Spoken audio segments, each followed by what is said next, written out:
સુરતમાં મેટ્રોની કામગીરી દરમિયાન રહેણાંક બિલ્ડિંગને મોટી અસર પહોંચી છે। જી હા, બિલકુલ ચોક બજારની 4 બિલ્ડિંગને ખાલી કરવામાં આવી। બિલ્ડિંગની નીચે ટેકા મારવામાં આવ્યા। ટનલની કામગીરી દરમિયાન વાઇબ્રેશનના કારણે બની ઘટના। તમામ પરિવારોને હોટલમાં શિફ્ટ કરવામાં આવ્યા છે તેવી માહિતી હાલ સામે આવી છે। ચોક બજારની 4 બિલ્ડિંગને ખાલી કરવાની ફરજ પડી છે। સુરત ખાતેથી મહત્વની ખબર। મેટ્રો કામગીરી દરમિયાન રહેણાંક બિલ્ડિંગને મોટી અસર પહોંચી છે। ચોક બજારની 4 બિલ્ડિંગને ખાલી કરવામાં આવી। બિલ્ડિંગની નીચે ટેકા મારવામાં આવ્યા। સાથે જ ટનલની કામગીરી દરમિયાન વાઇબ્રેશનના કારણે આ ઘટના બની હોવાનું સામે આવ્યું છે। હોટલમાં તમામ પરિવારોને હાલ શિફ્ટ કરવામાં આવ્યા।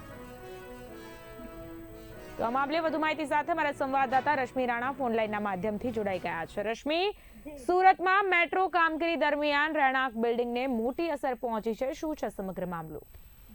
સુરતનું જે ચોક બજાર વિસ્તાર છે, જ્યાં ક્રાઇમ બ્રાન્ચ અને જિલ્લા પંચાયતની જે ઓફિસ આવેલી છે, ત્યાં તેની આસપાસની જે બિલ્ડિંગો છે તેને તાત્કાલિક ખાલી કરાવવામાં આવેલી છે। બિલ્ડિંગની નીચેથી મેટ્રોની ટનલ કાઢવા માટે જે ફ્લેટ ધારકો છે તે લોકોને ખાલી કરાવવામાં આવ્યા છે। સુરત શહેરમાં કહી શકાય કે ફરી એકવાર જે સ્થાનિકો હતા તે લોકોને પોતાનું ઘર હોવા છતાં હોટલમાં રહેવા જવાના દિવસ આવ્યા છે।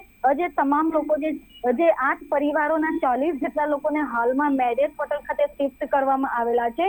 તો જે પ્રકારે જે ક્રાઇમ બ્રાન્ચ અને જિલ્લા પંચાયતની પાસે જે બિલ્ડિંગો આવેલી છે, 3 થી 4 જેટલી બિલ્ડિંગો આવેલી છે, તેમને જે નોટિસ આપવામાં આવી હતી 3 દિવસ અગાઉ તે લોકોને સ્ટેબિલિટી સર્ટિફિકેટ આપવામાં આવ્યો હતો અને ત્યારબાદ ગઈકાલથી તમામ લોકોને ફ્લેટ ખાલી કરાવવામાં આવી રહ્યા છે અને સ્થાનિકો ગઈકાલે મોડી રાતથી જે પોતાના ઘર છોડીને હોટલમાં પણ શિફ્ટ થઈ રહ્યા છે।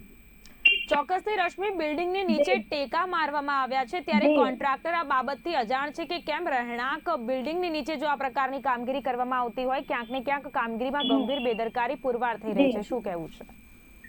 જે પ્રકારે જે કોન્ટ્રાક્ટરને પણ આ બાબતે જાણ કરવામાં આવી હતી, પરંતુ હાલ જે પ્રકારે સ્થાનિકોનું કહેવું છે કે જે મેટ્રોની કામગીરી દરમિયાન તે લોકોને પણ આનાથી ફાયદો થશે એવું સમજીને હાલ અત્યારે તમામ સ્થાનિકો મેટ્રોની કામગીરીને સપોર્ટ કરી રહ્યા છે અને હોટલમાં હાલ અત્યારે તેઓ શિફ્ટ થઈ રહ્યા છે। જે મહત્વની વાત એ છે કે જે બિલ્ડિંગો છે તેની નીચે જે ટનલ કાઢવામાં આવેલી છે તેમાં ટીબીએમની તીવ્રતા હોવાને કારણે જે નીચેથી જે તીવ્રતા પસાર થાય છે, જેના કારણે બિલ્ડિંગોને નુકસાન થાય તેવું લાગી રહ્યું છે, જેના કારણે લોકોની સુરક્ષાના ભાગરૂપે હાલ લોકોને જે ખાલી કરાવીને હોટલમાં શિફ્ટ કરવામાં આવેલા છે। બિલકુલ રશ્મિ, જે કોન્ટ્રાક્ટર દ્વારા કામગીરી કરવામાં આવી રહી છે તેની વિરુદ્ધમાં કોઈ પગલાં લેવાયા છે કે કેમ? અને બીજું કે જે લોકોને સ્થળાંતર કરવું પડ્યું છે તેઓનો શું પ્રતિસાદ છે ઘટનાને લઈને?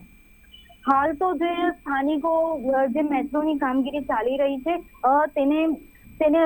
તે લોકો પોતાની સાથે સારું માની રહ્યા છે। એવું કહેવામાં આવી રહ્યું છે કે જો મેટ્રો અહીં બનશે તો તે લોકોના માટે પણ સારું છે અને તે લોકો હાલ તો અત્યારે સહયોગ આપી રહ્યા છે।